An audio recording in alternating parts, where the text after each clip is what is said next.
Good morning बच्चों। I hope कि आप लोग अच्छे होंगे और खूब कंटिन्यू वीडियो देख रहे होंगे और आप अच्छे से पढ़ाई कर रहे होंगे।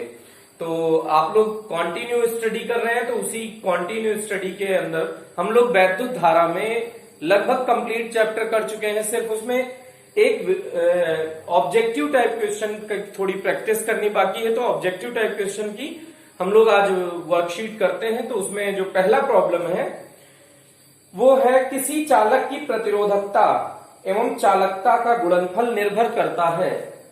प्रतिरोधकता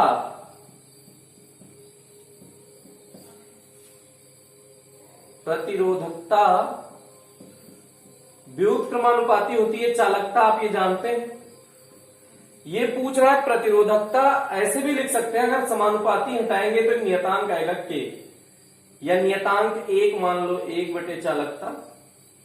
तो ऐसे कह सकते हैं प्रतिरोधकता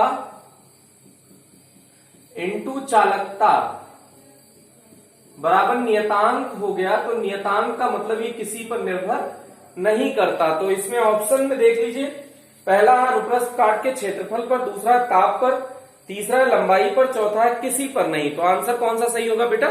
डी पार्ट, डेली, किसी भी, कोई भी नहीं। अब उसके बाद दूसरा क्वेश्चन है, ये थोड़ा सा अच्छा क्वेश्चन है। इस टाइप का क्वेश्चन आप सोचने में थोड़ी सी प्रॉब्लम हो सकती है। वो देखिएगा क्या कह रहा है। दो समान, जल्दी जल्दी आप ट्राई किया करो, मेरे से आगे आप कोशिश करें कि ट्राई करें। जैसे हम क्वेश्चन बोलने जा रहे हैं, क्वेश्चन आप सुने, अगर आपके पास बुक नहीं है तो क्वेश्चन सुने, उसको नोट करें, या फिर उसकी इंफॉर्मेशन नोट करें और वीडियो पॉज कर दें और मेरे से पहले आंसर देने की कोशिश करें। देखें कि आपका आंसर और मेरा आंसर सही है तो आप करेक्ट लिखें, गलत है इनकरेक्ट लिखें। बेटा करोगे नहीं, फिर भी मैं बोल रहा हूं। तो दो समान आकार के तारों की जिनकी प्रतिरोधकता ρ1 और ρ2 है, ρ1 और ρ2 है, श्रेणी क्रम में जोड़ा गया है। समान आकार का मतलब अगर ये L लंबाई का है तो दूसरा भी L लंबाई का है, इनको श्रेणी क्रम में जोड़ा गया है। तो मान लो इसका प्रतिरोध R1 होगा, R2 और इसकी प्रतिरोधकता ρ1 है और इसकी प्रतिरोधकता ρ2 है, श्रेणी क्रम में जोड़ा गया है। संयोजन की तुल्य प्रतिरोधकता क्या होगी? तो संयोजन की तुल्य प्रतिरोधकता का तो सूत्र आपने जाना नहीं है कोई, लेकिन ये जानते हो कि R तुल्य श्रेणी क्रम में क्या हो जाएगी बेटा? R1 प्लस R2, ये आप जानते हो। तो अब R तुल्य, अगर संयोजन का तुल्य प्रतिरोध R तुल्य मान लें तो ये जो लंबाई होगी वो कितनी हो जाएगी बेटा? 2L। लंबाई कितनी हो जाएगी? 2L। और अनुप्रस्थ काट का क्षेत्रफल तो पूरा थ्रू आउट सेम रहेगा। तो R इक्विवेलेंट बराबर हो जाएगा रो इक्विवेलेंट या रो तुल्य, R बराबर रो एल बाई ए होता है ना। देखिए यहां लिख देते हैं, चूंकि R बराबर रो एल अपॉन ए, यहां से ये नौटंकी की जा रही है। तो R तुल्य बराबर रो तुल्य इंटू एल तुल्य अपॉन एरिया सेम है, रहने दीजिए। अब ये है ρ1, लंबाई है L अपॉन एरिया, प्लस ρ2, लंबाई है L अपॉन ए। अब L तुल्य कितना है? L तुल्य कितना है बेटा? 2L। तो रो तुल्य इंटू 2L अपॉन ए, यहां से L अपॉन ए कॉमन ले लीजिए, तो यहां पे बचा ρ1 प्लस ρ2। L अपॉन ए से L अपॉन ए कैंसिल आउट हो गया। तो रो तुल्य निकालना है आपको, तो यहां से आप पक्षांतर करके रो तुल्य लिख सकते हैं ρ1 प्लस ρ2 अपॉन 2। तो ये उसका एवरेज हो जाएगा बेटा। रो तुल्य दोनों प्रतिरोधकता के औसत मान के बराबर हो जाएगा अगर श्रेणी क्रम में संयोजित किया गया है तो इसका ए पार्ट दिया अंडर रूट ρ1 ρ2, दूसरे बी पार्ट दिया है 2 इंटू ρ1 प्लस ρ2, सी पार्ट दिया ρ1 प्लस ρ2 बाई 2 और डी पार्ट दिया है सीधे ρ1 प्लस ρ2। तो इसका सी कैलकाटा पार्ट सही है। इसके बाद नेक्स्ट क्वेश्चन देखिए बेटा, एकदम सिंपल से क्वेश्चन है। नेक्स्ट क्वेश्चन आप ट्राई करिए जल्दी से। एक चालक प्रतिरोध को बैटरी से जोड़ा गया है, शीतलन प्रक्रिया से चालक के ताप को कम किया जाता है, तो प्रवाहित धारा अगर ये कोई चालक कार है, इसे हमने बैटरी से जोड़ा है, शीतलन प्रक्रिया का मतलब यहां पे आप बर्फ और कुछ लगा दीजिए, ठंडा हो जाए, तो शीतलन प्रक्रिया से इसको ठंडा किया गया है। क्या किया गया? ठंडा किया गया शायद। शीतलन प्रक्रिया से चालक का ताप कम किया जाता है। तो ताप प्रतिरोध के समानुपाती होता है ना बेटा। तो अगर ताप कम किया है तो प्रतिरोध घट जाएगा। तो ये क्या पूछ रहा है आपसे? तो प्रवाहित धारा का मान बताइए। तो ओम के नियम से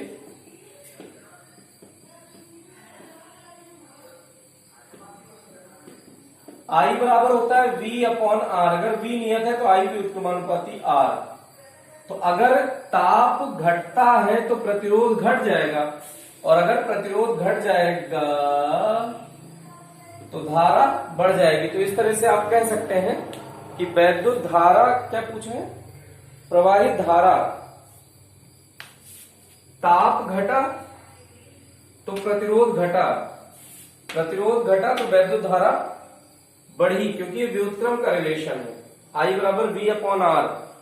तो यहां पे आप में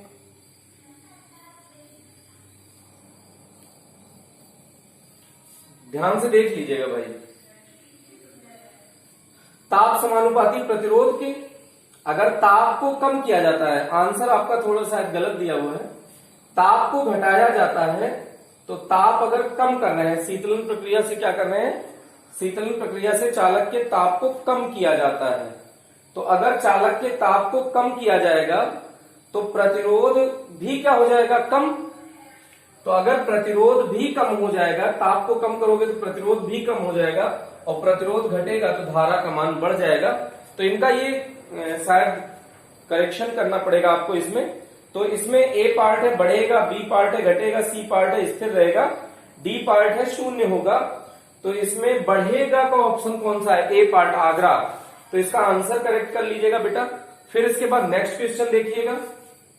यहां पे ये ध्यान दीजिएगा कि ताप समानुपाती होता है प्रतिरोध के, प्रतिरोध समानुपाती होता है ताप के, इसी से यह आंसर आ जाएगा। इसके बाद नेक्स्ट क्वेश्चन देखिएगा बेटा। एक चालक प्रतिरोध को बैटरी से जोड़ा गया है, सॉरी वही से मुंह बोल दिया। 2.1 वोल्ट सेल 0.2 एम्पियर की धारा देता है। अगर इसकी वोल्टता दी है 2.1 वोल्ट, तो ये कितने एम्पियर की धारा देता है? 0.2 एम्पियर की धारा देता है। ये धारा 10 ओम के प्रतिरोध से गुजरती है। ये धारा 10 ओम के प्रतिरोध से गुजरती है।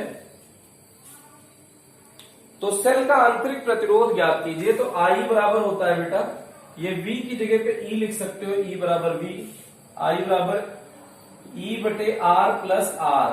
तो अपन को स्मॉल r चाहिए तो इसको इधर बुला लो, R प्लस स्मॉल r बराबर E अपॉन I। तो स्मॉल r चाहिए तो E upon I minus capital R। अब मान रख दीजिए 2.1 बटे 0.2 माइनस 10, पॉइंट से पॉइंट हटा दीजिए, यह आ गया 21 को 2 से डिवाइड कीजिए, 10.5 माइनस 10, तो यह आ गया 0.5 ओम। तो आंतरिक प्रतिरोध कितना हो जाएगा बेटा? 0.5 ओम। तो इसका ऑप्शन चेक कर लीजिए। तो इसमें बी पार्ट है 0.5 ओम, तो बॉम्बे बी इसका करेक्ट है। इसके बाद नेक्स्ट क्वेश्चन देखते हैं बेटा।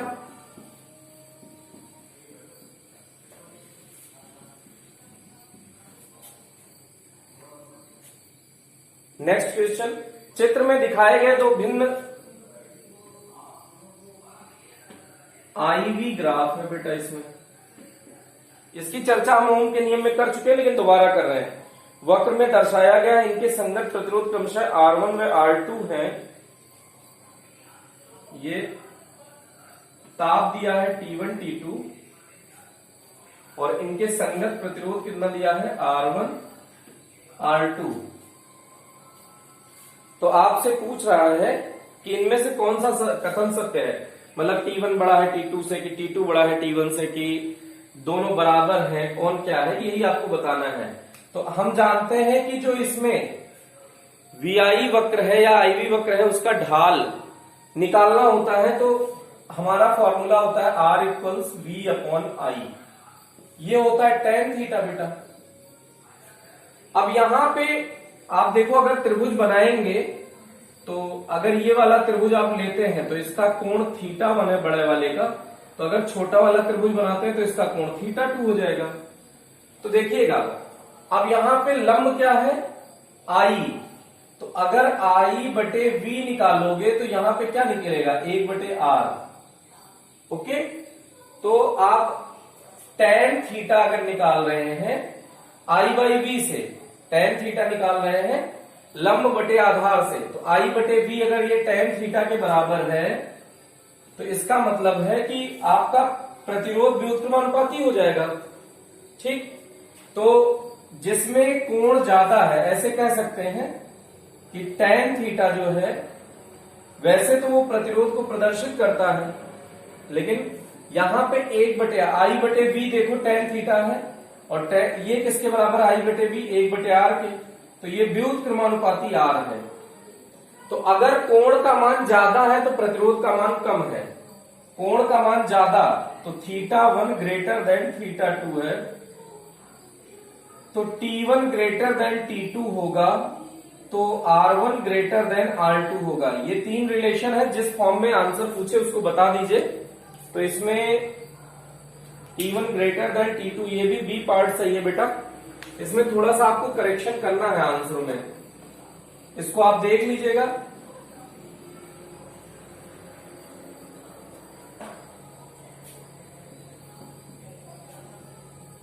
इसके बाद नेक्स्ट क्वेश्चन देखिएगा बेटा,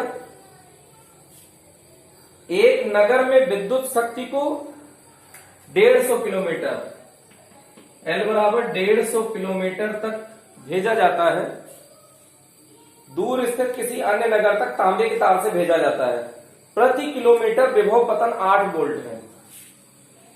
1 किलोमीटर में विभव पतन 8 वोल्ट, तो हमारे पास कितना किलोमीटर है, 150 किलोमीटर में विभव पतन कितना हो जाएगा, 8 इंटू 150 वोल्ट, 15 के 120, 1200 वोल्ट आ जाएगा वोल्टता इसकी, तथा प्रति किलोमीटर औसत प्रतिरोध 0.5 ओम है। 1 किलोमीटर में औसत प्रतिरोध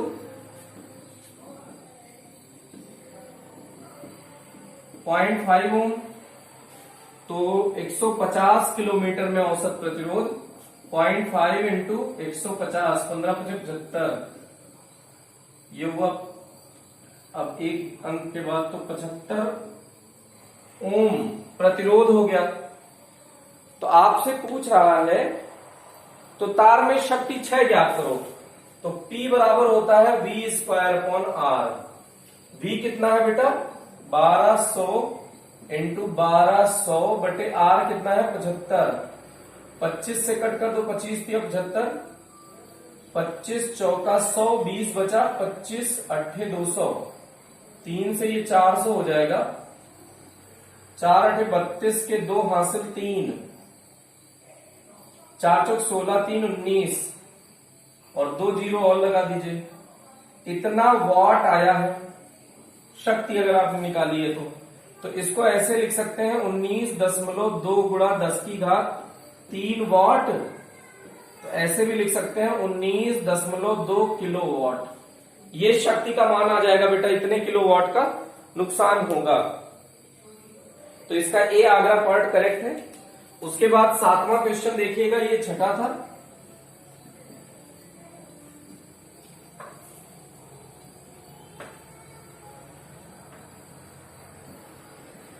सातवां देखिएगा बेटा, R ओम के प्रतिरोध दिए गए हैं, पहले 3 को समांतर क्रम में, 5 प्रतिरोध दिए गए हैं और उसमें से 3 को समांतर क्रम में जोड़ दिया गया है। फिर क्या कह रहा है, पहले 3 को समांतर क्रम में तथा बाद में इनके साथ 2 प्रतिरोध को श्रेणी क्रम में जोड़ा जाता है। R ओम को श्रेणी क्रम में जोड़ा जाता है तो तुल्य प्रतिरोध होगा। पहले ये तीनों समांतर क्रम में है ए बी मान लो, हमको ए बी के बीच का तुल्य प्रतिरोध चाहिए, तो तीनों समांतर क्रम में है, तो 1/r डैश मान लो, 1/r1 plus 1/r2 plus 1/r3, 1/r plus 1/r plus 1/r, तो ये हुआ 3/r, लेकिन ये 1/r डैश आया है, तो r डैश बराबर r/3 हो गया। अन्य दो श्रेणी क्रम में है तो उसका तुल्य r डबल डैश का तुल्य कितना हो जाएगा, r3 वो r4 प्लस r5, ये कितना है r प्लस r, तो ये हो गया 2r। r और r डैश और r double dash, r dash व r डबल डैश श्रेणी क्रम में, तो r ए बी के बीच का क्या हो जाएगा, श्रेणी क्रम में r प्लस r डैश सीधे सीधे जुड़ जाएगा, r dash plus r double dash, r dash का मान आपने निकाला था r/3 और इसका आपने निकाला 2r, तो 3 दूनी 6 7r/3 ओम। ये r ए बी या r तुल्य आपको पता चल गया, ये होगा बेटा। तो इसमें कोई खास बात नहीं है, बस आपका संयोजन सही होना चाहिए, जैसे वो कह रहा है वैसे कर दीजिए। अब उसके बाद नेक्स्ट क्वेश्चन देखिएगा 8वां।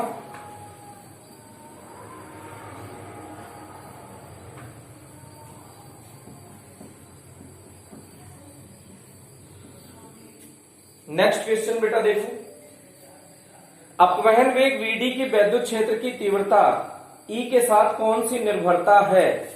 तो Vd समानुपाती E होता ही है बेटा, इसमें कोई ध्यान रखने की आपको पता ही होगा। तो इसमें इसका बी पार्ट बॉम्बे सही है। तो इसके बाद नेक्स्ट 9वां देखिएगा, ये सिंपल सा क्वेश्चन था।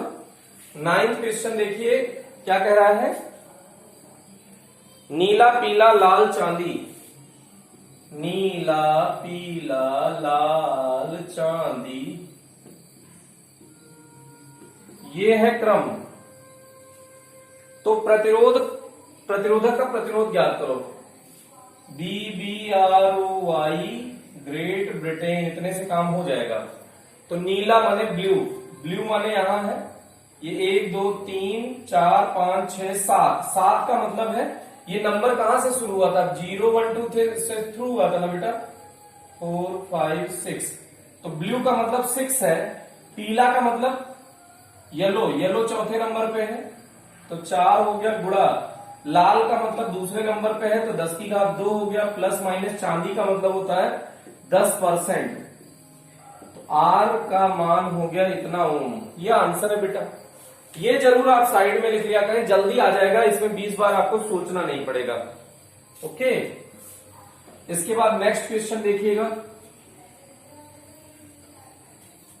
नेक्स्ट क्वेश्चन है, जब बैटरी से जुड़ा तार धारा के कारण गर्म हो जाता है तो निम्न में से कौन सी राशि नहीं बदलती है।